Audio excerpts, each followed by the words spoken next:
मित्रों नमस्कार। दिव्य ज्योतिष के इस ज्ञान रूपी चैनल पर आप सभी ज्योतिष प्रेमी मित्रों का मैं हार्दिक स्वागत करता हूं। मित्रों, जैसा कि पिछले वीडियो में हमने चर्चा की थी बुध देव के अष्टम घरों के बारे में कि यदि जिनके जन्म लग्न में बुध देव अष्टम भाव में हैं तो बुध देव उन जातकों को क्या फल देंगे, तो इसके बारे में मैंने चर्चा की थी। और आज के वीडियो में हम चर्चा करेंगे बृहस्पति देव के अष्टम भावों के फलों के बारे में।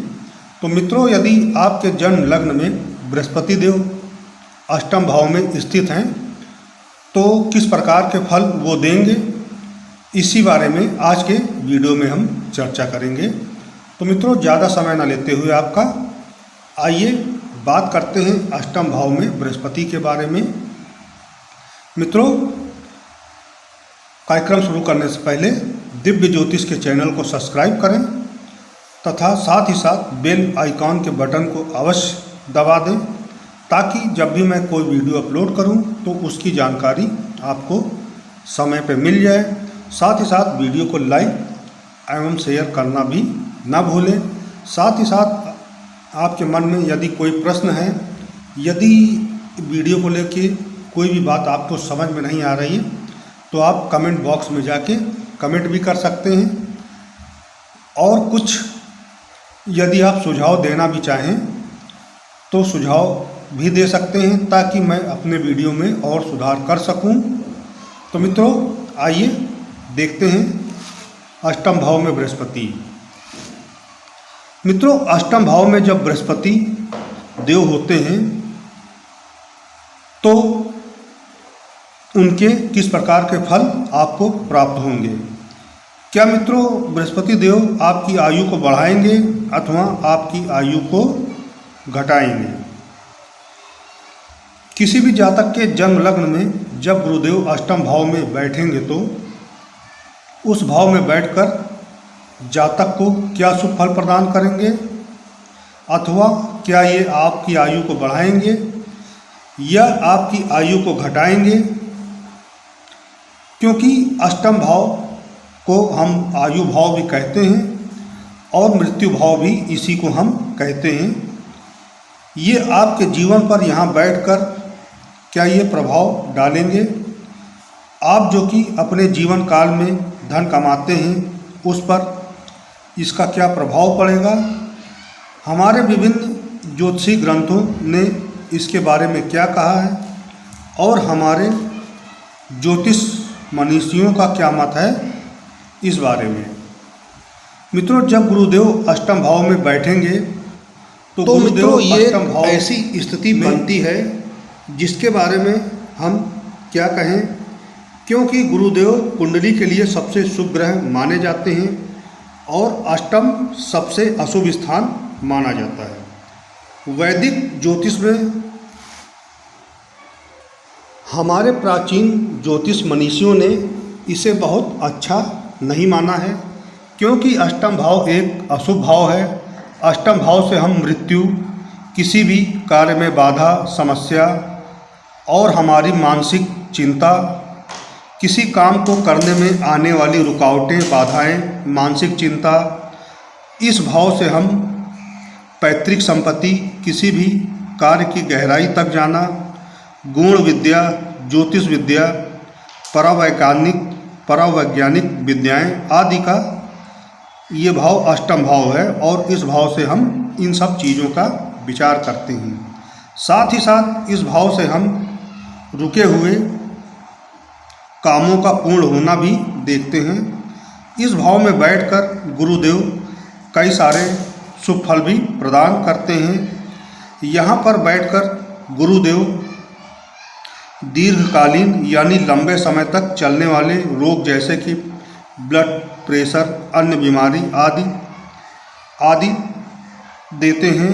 ये भाव गहराइयों का भी है, अतः जातक किसी बात की गहराई तक या जड़ तक ऐसे जातक पहुंच जाते हैं जिनके कि अष्टम भाव में बृहस्पति देव विराजमान होते हैं। जातक अध्यात्म में रुचि रखने वाले प्राचीन विद्याओं में रुचि रखने वाले भी होते हैं। यहाँ पर बैठकर गुरुदेव जातक को स्थिर बुद्धि भी प्रदान करते हैं।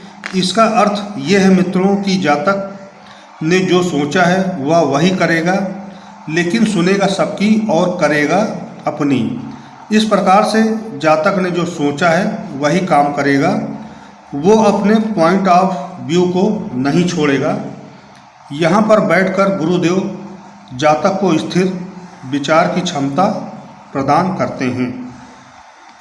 जातक अपने विचारों को जल्दी नहीं बदलते हैं। इस प्रकार की क्षमता जातक को प्रदान करते हैं गुरुदेव अष्टम भाव में बैठकर।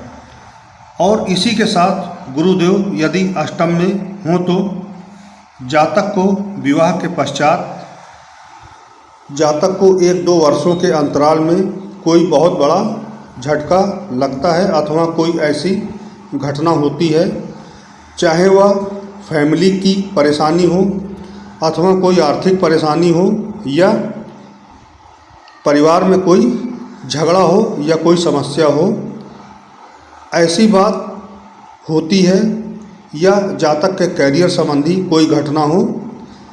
प्रायः ऐसा देखा गया है। व्यवहारिक रूप से जिनके की अष्टम में बृहस्पति देव होते हैं और यदि अन्य योग भी इस योग का सपोर्ट कर रहे हो तो जातक के जीवन में इस तरह की कोई घटना जरूर होती है या वह घटना का शिकार अवश्य होता है ऐसी ही घटना का। यहाँ पर बैठकर बृहस्पति देव जातक को दीर्घायु प्रदान करते हैं। हम ये भी कह सकते हैं कि जातक अपनी लंबी आयु को भोगेगा। यहाँ पर बैठकर बृहस्पति देव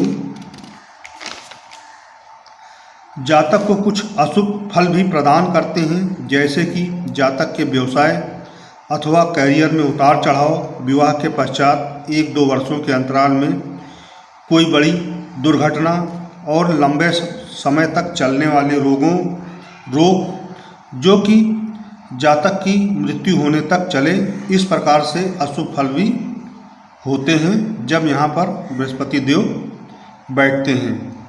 यहाँ पर एक बात और कही गई है कि अष्टम वाले गुरु के लिए ऐसे नीच कार्य करने वाले होते हैं, अष्टम भाव के गुरु के लिए कि वे ऐसे नीच कार्यों को करने वाले होते हैं। जातक कुकर्म तथा निंदित कार्य करने वाला होता है और अपनी जिम्मेदारियों को निर्वहन नहीं करता है ऐसा जातक।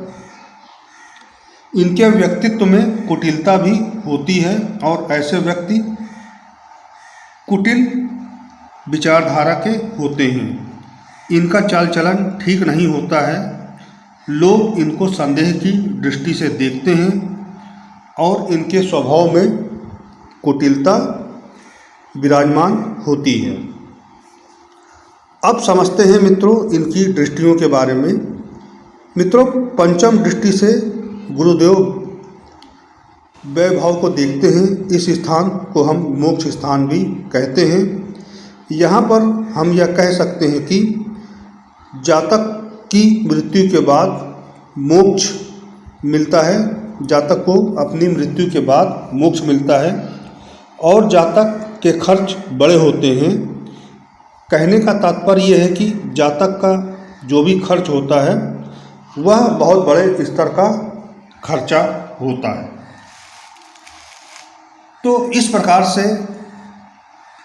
वैभव पर इनकी दृष्टि के ये परिणाम मिलेंगे। अब बात करते हैं अपनी सप्तम दृष्टि से दूसरे भाव पर, इनके क्या प्रभाव जातक को मिलेंगे। तो दूसरे भाव से हम अपना धन जो कि कमाते हैं उस धन को हम संचय करते हैं, जो कि सेकंड भाव से हम देखते हैं। तो यदि मित्रों कुंडली में धन भाव के स्वामी की स्थिति मजबूत है, वह अंशों में बलवान है या केंद्र अथवा त्रिकोण में है, तो धन जातक का बचेगा, धन संचय होगा। या अगर कहीं से स्थिति कमज़ोर है धन भाव के स्वामी की, तो धन का संचय नहीं हो पाएगा। एक तरफ से धन आएगा और दूसरी तरफ से धन खर्च हो जाएगा। लेकिन समाज में इनका मान सम्मान रहेगा, चाहे इनकी जेब में पैसे हों अथवा ना हो। इस स्थिति को गुरुदेव दर्शाते हैं।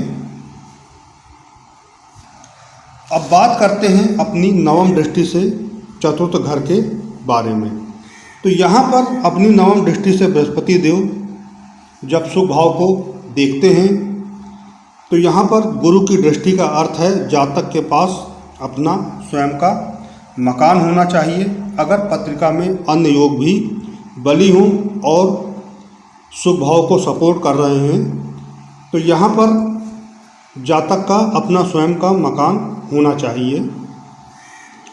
अगर पत्रिका में, यहाँ पर एक बात और कहना चाहूँगा कि जातक अपना जो स्वयं निर्माण करता है जिन चीज़ों का, चाहे वह फैक्ट्री हो अथवा वह दुकान हो, उसको वह छोड़ देता है या दूसरों को दे देता है।